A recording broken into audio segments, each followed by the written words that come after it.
camaraderie and esprit de corps is found, in my opinion, mostly in the military, firefighters, corrections, okay, police officers, but mostly, in my opinion, corrections and the military and firefighters, because we're working as a group and we are there with each other at work more hours than we are with our families. Today I want to talk about some morale busters for correctional officers, some things that will break up the camaraderie, break up the esprit de corps, which is the pride we have together, the fellowship we have together, the feeling of belonging. And it's very important as officers and supervisors to understand the morale busters of camaraderie. Okay? Supervisors to officers, they have to know what helps make the job easier and makes everybody get along together. Now, we know that as human beings, we are all not always going to like each other. But you have to leave that behind when you get in uniform and go to work. We are a team when we are at work. If you don't like somebody, you can go home and forget about them, okay? Number one, I want to talk about the breakdown in communication, how it can hurt teamwork, okay? Supervisors must create a good working environment, a high quality working environment, and they must hold everyone accountable to keep up the work, keep up the job, including themselves as supervisors, to make everything click, to make everything work, okay? Why do we need supervisors that have good camaraderie? Why do we need supervisors that have good communication skills? Why do we need supervisors that are team players, not us as supervisors versus them, the front line? You know, camaraderie and teamwork promotes a safer work environment because we're all on the same sheet of music. We're all looking out for each other. It also boosts morale. We want the morale to be boosted in corrections, right? How many times do you see low morale? Oh, I hate working here. Oh, the supervisors don't care. Woe is me. Well, when we hear that, we need to do something about it. You know, we can't just say, oh, they're just complaining. That's what we do as correctional officers. We complain. No, we need to find out why we are complaining. Are we complaining just because we're a complaining employee and we need to take that employee to the side for counseling? Or is the employee really complaining about something legitimate? It could go both ways, folks. As a supervisor, you need to know that. But either way, when you hear things like this, you need to take some action. Find out what's going on. So let me just give you a couple of examples. I have an officer who is retired from corrections, did a very good job, and I believe what the officer is saying when they tell me one time they had a captain who came up and said, "You need to slow down. You're making the other officers look bad." Okay, what does a supervisor mean by that? Number one, I have a officer that is doing their job, apparently. Doing their job, enthused about doing their job, and getting out there and kicking butt. And now you as a captain come and say, you need to slow down, and you're making the others look bad. Well, two things could be happening here, but the supervisor needs to explain. Maybe the supervisor means you need to slow down and we need to let some of these others do some of the work. But if that's so, explain that to the officer. Don't make the officer feel bad for doing a good job. And if that is the situation, then you as the supervisor need to go, not to this officer doing such a good job, go to the people not pulling their weight in private, away from everybody, and counsel them and say, hey, you're not pulling your weight. We need you to start doing this or that. We need you to be a team player, you know, and you can do this in a positive way that can get the message across that you need to step up your game to this particular officer. But if you just go to this other officer and say, slow down, you're making the others look bad, and then go out on perimeter and watch the softball game with the officers on perimeter and smoke cigarettes, you've kind of sent a strange message, not a good message, okay? Because maybe you as a supervisor are not pulling your weight. Maybe we don't need to be going to the one doing the good job. Let's go to the ones not doing the good job, okay? There could be several reasons for saying that, but as a supervisor, you need to explain it, because if you just go to this officer and say, slow down, you're making the others look bad, you've just taken an officer that's the way you want everybody to be. You want everybody to be in there doing their job and working and doing a great job. You've just now busted the morale of a good officer when you need to be working on officers not pulling their weight. What about a lazy correctional officer or a lazy correctional supervisor? That's a big morale buster. I've had people tell me, you know, it just gets me. I come to work and I do my job and I see some of these slackers. Why don't they do anything? Why don't they get these slackers moving? You know, it puts extra work on us that do our job. So it's kind of the same scenario, but now we're having officers getting their morale busted down because they're having to pull the weight for the other officers not pulling theirs. Well, there is a problem not only with the officer not pulling their weight, there's another problem. Supervisors aren't adhering to their staff. Oh, but I'm a supervisor. Everything's getting done. We're completing all the tasks that we need to every day. Check at the end of each day, everything's good to go. Well, in the meantime, supervisor, you've got some officers, a group of officers pulling the weight to get this done, but you got some officers slacking off down here.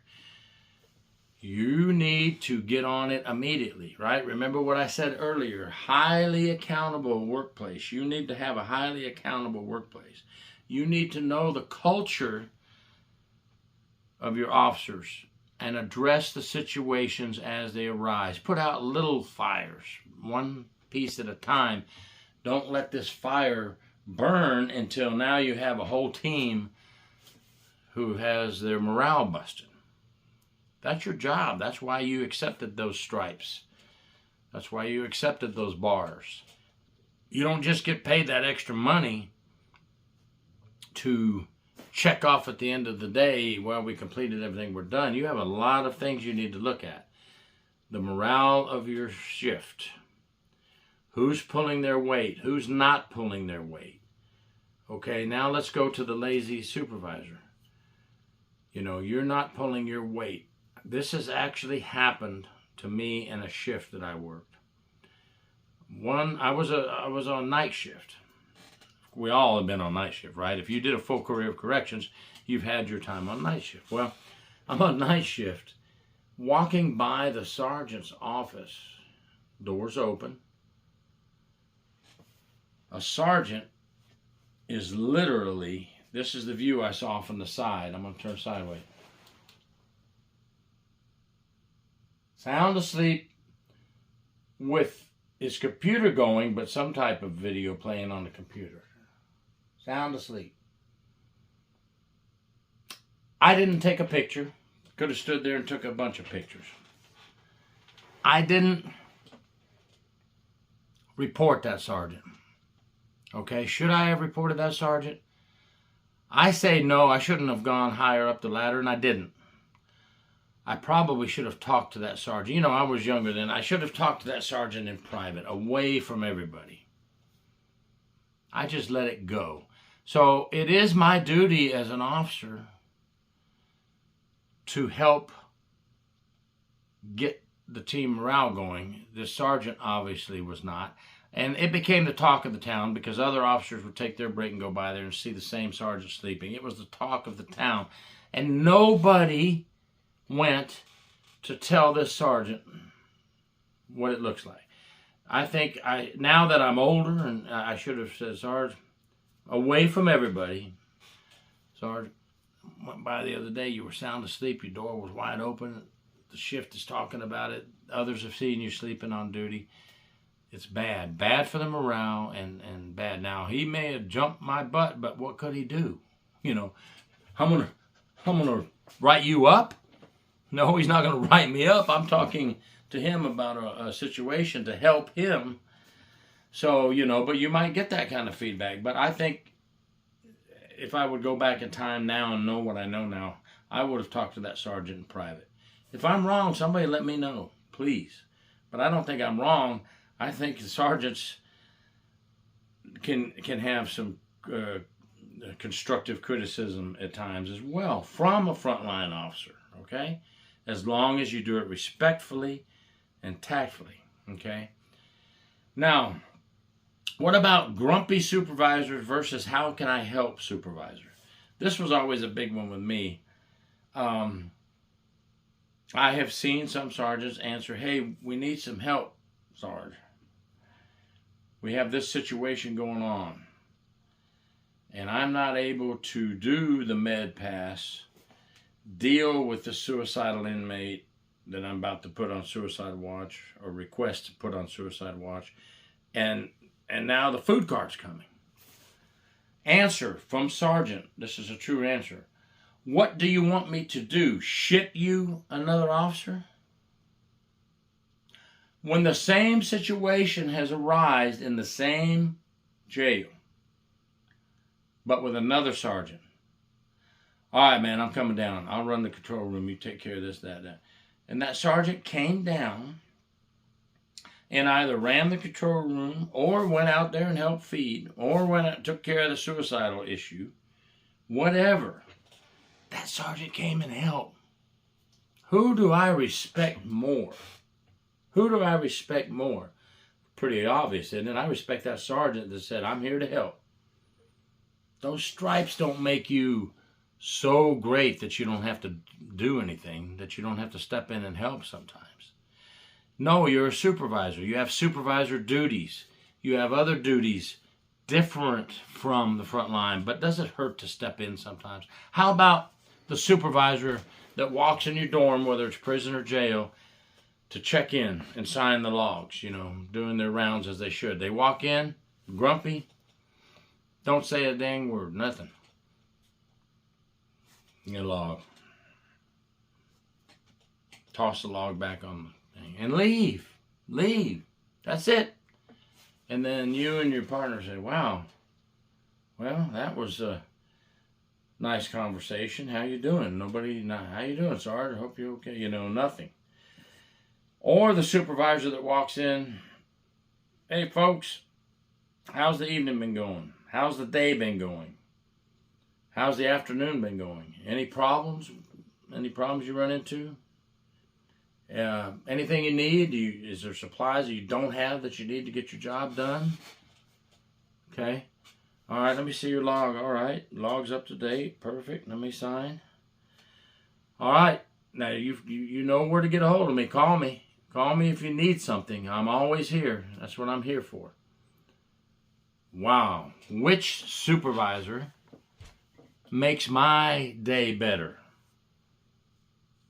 Oh, and on the way out, good job. Good job. Glad everything's quiet. Good job. Does it hurt to use your vocal cords for a couple of seconds to tell them good job when it's a good job? Come on. It's so easy to be a good supervisor. It only takes a little effort to the right. Why be a bad supervisor and be grumpy sleep on duty, not available when they need help. Say, oh, you want me to shit another officer? What kind of answers are those, folks? And then you say, hey, my morale here, this is the warden or the captain of the jail or the jail administrator. Man, the morale, I don't know what's going on. The morale's bad. Well, let's look, folks. It also goes both ways. You as a co-worker, all those things I described about a supervisor, you don't have to talk and hee ha ha with your co-workers, but you don't have to be a grumpy butt either. If a fellow officer asks you a question, answer it. It's work related. If you don't want to talk about the sky is blue or the NFL or sports or whatever, you don't have to. Just say, hey, I'm kind of busy right now, but if it's work related and it doesn't hurt in the mornings to say hello to your coworkers, it doesn't hurt to say, hey man, I'm down the hall in dorm E. I got my own issues to take care of, but you need something, holler at me. Camaraderie. We're a team. Head on a swivel. Back each other up. Be there for each other. Let each other know that you're there for the other. I just wanted to get a few things out there. I don't make my videos long. I'm probably over 10 minutes now. I don't know. But I just want to get the point across, folks.